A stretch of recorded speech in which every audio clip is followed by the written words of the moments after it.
Merci et bienvenue sur Canal 2 Info. C'est l'heure consacrée à l'information.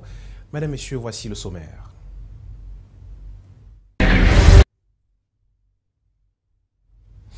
Les juges qui instruisent le dossier du putsch manqué de septembre au Burkina Faso n'ont reçu aucune pression en vue de lever le mandat d'arrêt contre Guillaume Soro. L'assurance du procureur militaire burkinabé vient mettre un terme au son de cloche entendu depuis quelques jours. Au Cameroun, il consommait et vendait du chanvre indien au carrefour Nelson Mandela. C'est un quartier du 3e arrondissement de la ville de Douala, capitale économique du Cameroun. Et puis les 3 hommes ont été appréhendés par la police très tôt ce matin. Et toujours au Cameroun, le pays fête les noces d'or de la célébration de la fête de la jeunesse, occasion de faire une incursion dans le quotidien des jeunes, majoritairement minés par le sous-emploi et le chômage. Dans le pays, 80% de cette couche de la population et pour ceux qui voudraient sortir de la précarité, trouver un emploi décent s'avère un parcours de combattant. Voilà pour les titres.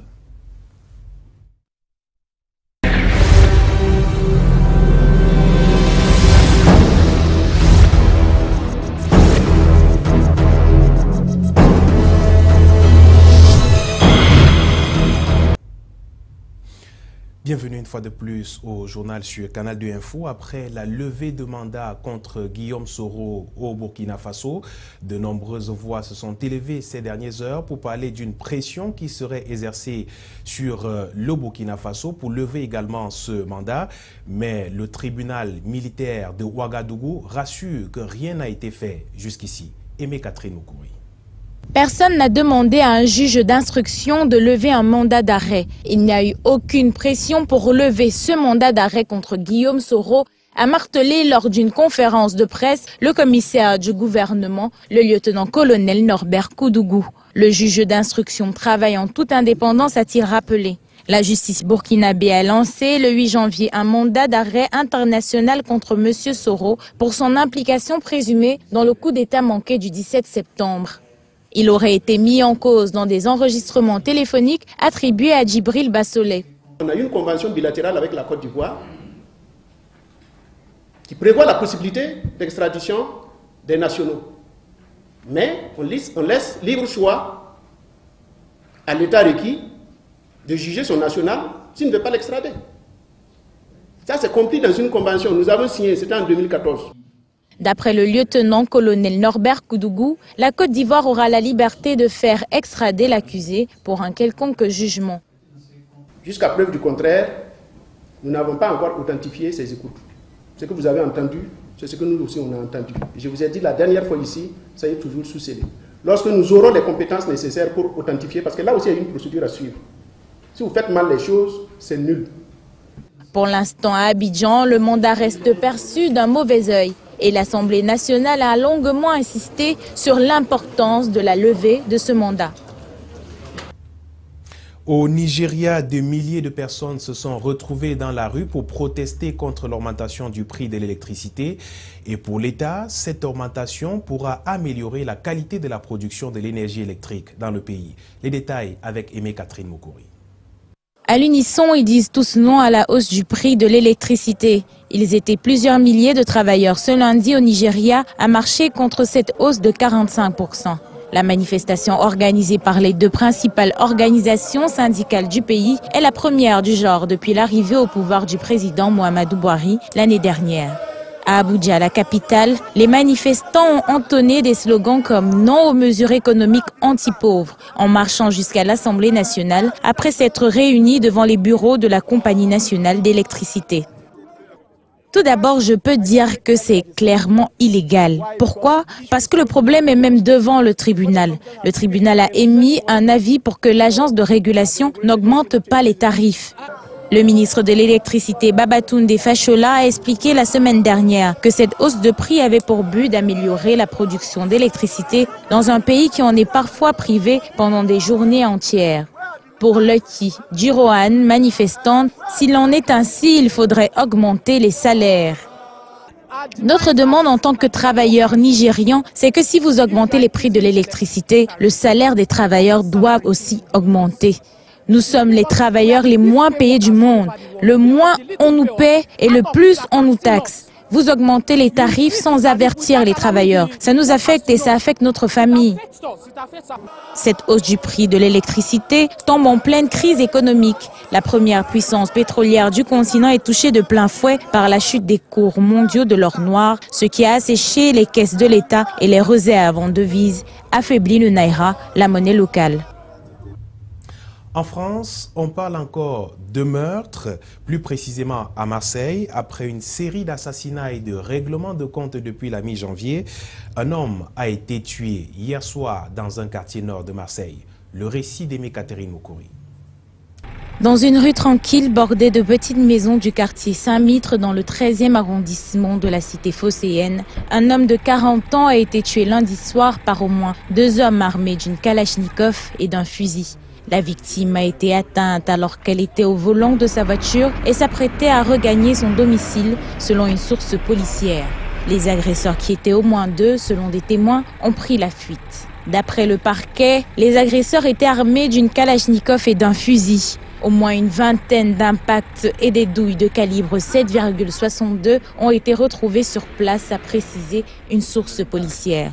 L'hypothèse d'un règlement de compte, malgré le guet-apens et le type d'arme utilisée, n'était pas retenue à ce stade de l'enquête, car le mobile du crime n'est pas établi.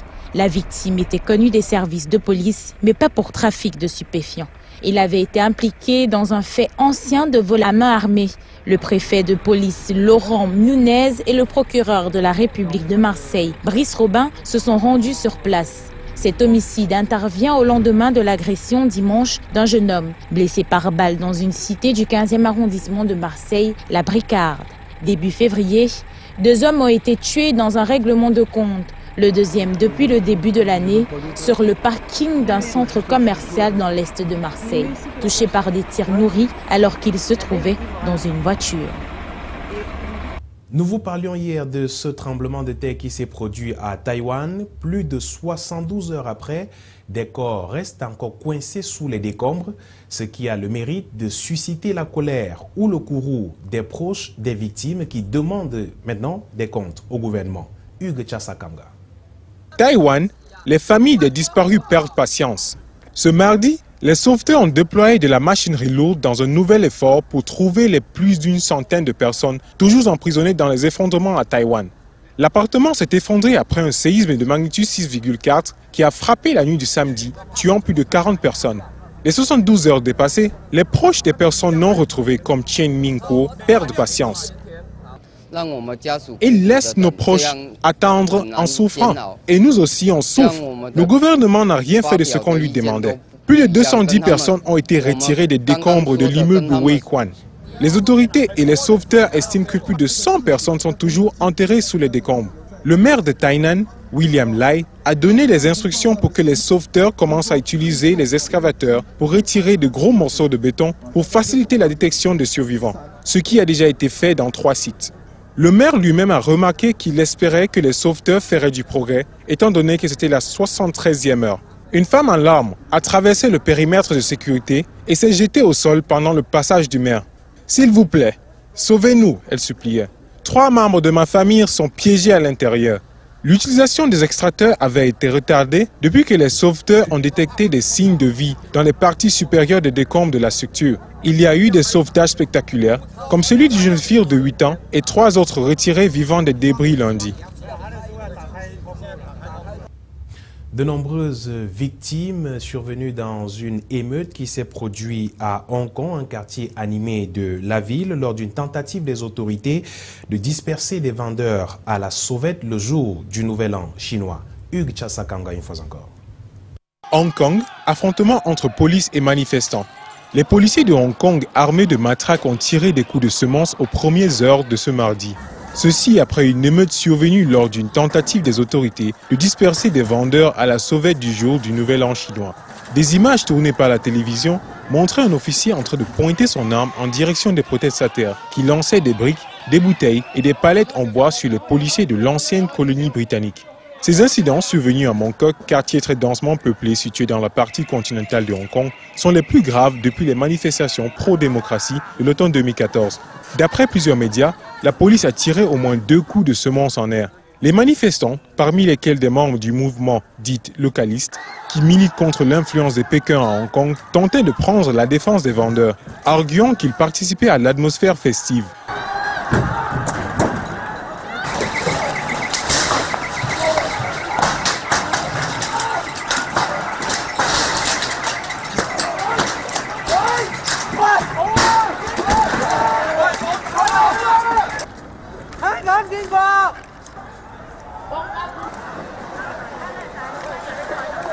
Sur les images de télévision, on pouvait voir des gens en train d'arracher des pavés, de foncer sur les policiers, munis de boucliers de fortune ou de mettre du feu à des détritus au milieu de la rue. La police a expliqué avoir agi lorsque la foule a refusé d'obtempérer à ces appels de dispersion. Dans une déclaration, la police dit « Afin d'assurer la sécurité et l'ordre public, la police a pris des mesures fermes, y compris l'utilisation de matraques et de gaz à poivre, pour mettre un terme aux violences illégales. » Selon le même texte, 3 hommes ont été arrêtés tandis que 3 policiers ont été blessés et hospitalisés. La radio RTHK a annoncé ensuite que des dizaines de personnes avaient été interpellées. Si vous nous rejoignez à l'instant, vous regardez le journal sur Canal 2 Info. Au Cameroun, à présent, 3 vendeurs et consommateurs de chanvre indien appréhendés ce mardi dans la capitale économique. Ils ont été arrêtés au cours d'une opération de patrouille de la police du 8e arrondissement de la capitale économique. Sur eux, des poignards et un important stock de chanvre indien. Le récit de Vanessa Kamdem et de Roméo Nanko. Ce sont des trafiquants et consommateurs de chanvre indien. Surpris en pleine transaction, ils ont été interpellés par les agents du commissariat du 8e arrondissement de Douala. C'est aux environs de 3 h du matin, ce mardi, au lieu dit Elf Axelour. On patrouillait comme ça pour que le matin nous trouve aussi. On ne peut pas se coucher quelque part parce que on ne sait pas ce qui peut s'arriver. Bon, on a donc trouvé, on s'est donc croisé avec le garçon aussi. Hier soir, comme vous parlez là. C'est la première fois que moi je le vois. Mon frangin que tu vois ici, on ne savait pas quel genre de chanvre il pouvait encore avoir dans le secteur. Il n'y a qu'une seule relation qui existe entre lui et moi. Je suis consommateur de cannabis, il est vendeur de cannabis. Oui. C'est tout. Non, lui. Il vend le fume. Il n'y a que ça qui nous unit. À part ça, il n'y a plus rien. À l'arrivée de la police, ils étaient au nombre de 5. 2 ont pris la fuite. Mais le chanvre et les poignards ont été retrouvés sur place avant d'être saisis. Ils sont arrivés chez moi à 3 h. Ils ont commencé à me cafouiller au couteau, ceci. J'ai dit que non. Moi, je ne fonctionne jamais avec le couteau. Je n'ai jamais. Moi, je fais que la bourse. Je travaille en bourse. Mon ami même qui a déposé le truc que tu vois le caméra, ce que vous voyez là dans ma chambre ce matin, c'est qu'on va aller en bourse. Vous ne fumez pas? Non, je ne fume pas, je fume la cigarette. Les agents du commissariat du 8e arrondissement les ont surpris lors de la patrouille de routine organisée régulièrement dans le quartier réputé pour la grande insécurité qui y règne. Les 3 interpellés seront déférés, mais en attendant, ils croupissent dans les cellules du commissariat. Dans la même veine, 10 malfrats dans les filets de la Légion de gendarmerie de Gaoundéré. Les malfaiteurs font partie de 2 groupes de criminels qui sèment la terreur dans la ville depuis plusieurs mois. L'un est l'auteur d'un assassinat perpétré le 25 janvier dernier au quartier Tongo sur un couple qui a été sauvagement assassiné. Monique Naoussi et Ringele. Voici les bourreaux du couple Jérémy Ndida et son épouse Maringa, des péquenos au corps frêle, employés par les défunts afin de générer des revenus substantiels à la famille. Ceci jusqu'à ce 25 janvier, date à laquelle les 3 recrues décident d'abord d'en finir avec la vie de la femme du jeune pompiste d'une station de service. C'est que la dame est jugée trop regardante sur les recettes des motos. La dame sera ainsi violée, étranglée à l'aide d'une ceinture, puis égorgée. Le monsieur, lui, sera traîné hors de la ville de Ngaoundéré, abattu et jeté dans un fossé. Après avoir été saisi par les collègues de Jérémy de sa disparition, nous avons approché la population. C'est elle qui nous a permis de mettre la main sur ces criminels. Nous avons pu également exploiter l'appareil photo numérique des victimes, c'est-à-dire du couple victime. Et c'est là où nous avons eu beaucoup d'éléments qui nous ont permis d'arrêter les autres. La famille est depuis très éplorée, comme les nombreux mototaximens qui ont croisé la bande à Mohamedou Laminou. Ce dernier groupe de 7 personnes est spécialisé dans l'agression des conducteurs de moto, le braquage des maisons. Armes blanches, pinces Monseigneur pour défenestrer les demeures, les gourdins et bien d'autres outils pour assommer ou tenir leurs victimes en respect. Parmi leurs innombrables victimes, l'ancien commandant de compagnie de gendarmerie chez qui ils ont tout emporté. Jeudi 28 janvier, ils ont délesté un couple d'1 300 000 francs. La course de ces présumés 10 malfrats a été stoppée dans la nuit du 31 janvier au 1er février par les pandores de la compagnie de gendarmerie de la Vina. Que la série continue afin que l'Adamawa puisse dormir sur ses 2 oreilles. 2 exploitants de carrières de terre s'affrontent sur la nationale numéro 5. Le conflit a débouché sur le blocage de la route pendant plusieurs heures. Les 2 frères ennemis ne s'entendent pas sur les périodes d'exploitation de ces carrières. La police a dû intervenir pour mettre un terme à cette situation qui commençait à perturber la circulation. Jean-Christian Akam et Roméo Nanko. La circulation a été interrompue à plusieurs reprises ce 8 février sur la nationale numéro 5 qui dessert la région du nord-ouest. En cause, une foule de jeunes exploitants de carrières de terre venus du village voisin de Yato à l'effet de fermer par la force une autre carrière, celle du village Bekoko, lieu dit échangeur, passant à tabac son propriétaire, un autre frère de la même famille. Le lundi d'aujourd'hui, que bon, on doit la carrière voisin qui doit exploiter, bénéficier de la journée d'aujourd'hui, qu'il puisse nous laisser aussi travailler, quoi. Okay. C'est là où il vient avec les ennuis, il amène ses gros bois et tout, pour venir me combattre, Et il est contre moi, pourquoi? Parce qu'il me demande de battre sur le chef, de battre le chef et brutaliser le chef. J'ai dit non, quand même, tu ne peux pas me demander de battre sur le chef pour des trucs comme ça là. Okay. Le chef était là ensemble pour mettre de l'ordre par rapport au programme, on a siégé par rapport à ça. Okay. Lui-même, il a même eu la paix pour ça. Maître Martin Goua voit ainsi sa carrière fermée par la force.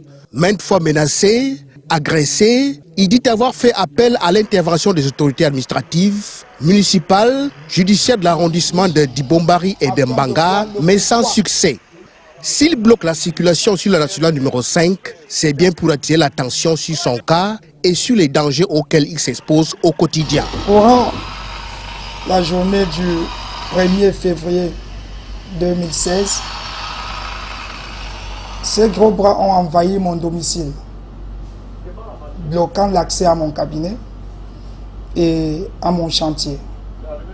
Comme quoi, il y a un programme qui a été établi où je ne devrais que travailler 3 jours et eux 3 jours.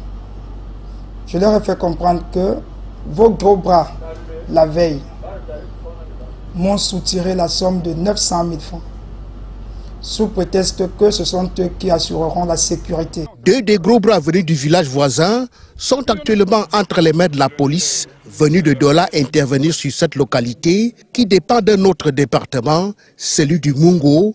De gros enjeux dans cette affaire. Au total, les enjeux sont donc de taille, trafic d'influence, histoire de pots de vin et de convoitises multiples. Ici, au carrefour Bekoko, échangeur, Jean-Christian Akam et Roméo Nanko pour Canal 2 International. Les autochtones du village Mbela, situé à environ 60 km de la ville de Kribi, sont courroucés.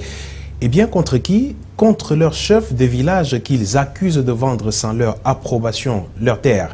Armés de machettes et de gourdins, ils ont essayé de stopper les engins et autres bulldozers qui étaient en chantier sur des terres déjà en exploitation. Monique Fossona aussi. Avec des armes blanches à la main, les populations du village Mbela veulent stopper la braderie de leurs terres. Cette localité est située à plus de 60 km de Kribi, sur l'axe Edea-Kribi. Ils se sont mobilisés pour inventorier leurs terres et surtout stopper les travaux engagés à certains endroits. Ils accusent le chef du village, Jean-Claude Bachama, de vente illégale des terres avec la complicité d'un huissier de justice exerçant à Douala. Leurs plaintes sont aussi portées contre les clients qui se recrutent parmi les autorités administratives du département de l'Océan. Sur le terrain, Les tronçonneuses déjà à pied d'œuvre, les chaînes, les machettes et lames sont saisies et déposées à la brigade de gendarmerie de Fifinda. Qui, par contre, qui dit que pour qu'elle vienne exploiter, Bachama a demandé que la fille lui donne l'argent comme d'habitude pour qu'il vienne donner aux populations. Elle a sorti donc 5 millions de francs pour les populations. Pour que les notables descendent ici, pour les bornages, elle a donné 800 000, ce qui fait en tout 5 800 000. Le jour du bornage, Bachama s'est retrouvé avec un fictif notable dont les populations ignorent. Selon ces populations, il s'agit de plus de 1000 hectares de terre illégalement vendus aux autorités administratives de ce département. Difficile d'avoir la version du chef du village que nous avons tenté de joindre en vain. En attendant l'action de la justice, les populations du village Mbela ont écrit au chef de l'État pour solliciter son arbitrage. En Ngaoundéré, alors que l'on s'apprête à célébrer dans 2 jours maintenant la fête de la jeunesse et le cinquantenaire d'ailleurs, incursion dans l'univers de ces jeunes qui peinent à trouver un emploi après les études. Un challenge difficile à relever au quotidien entre moto-taxi, callbox et autres petits métiers. Ils s'y font après avoir passé plusieurs années sur les bancs. Le reportage d'Éric Guélé. À 30 ans, Marianne Kenfa, titulaire d'un diplôme en banque et comptabilité, a roulé sa bosse sous le soleil à la recherche d'un emploi décent. Je suis à 17 mois de stage. Bon, au début, on m'a fait comprendre que j'avais 1 mois de formation et je devais avoir une attestation de formation qui jusqu'à aujourd'hui ne m'a pas été délivrée. Ibrahim Fessal et ses amis témoignent comme elle que les arcanes de la quête d'une meilleure situation professionnelle sont sinueuses, jonchées de difficultés et de péripéties. Quand tu postules, on te demande d'aller contacter dans la direction. Bon, la direction ne se trouve pas ici. Le sexe joue aussi énormément. Comme agent commercial, on cherche surtout les hommes, on précise surtout les hommes, disant que les hommes sont plus libres par rapport aux femmes. C'est à force de courage que l'on s'en sort. Mais combien sont ces jeunes qui s'informent des opportunités offertes?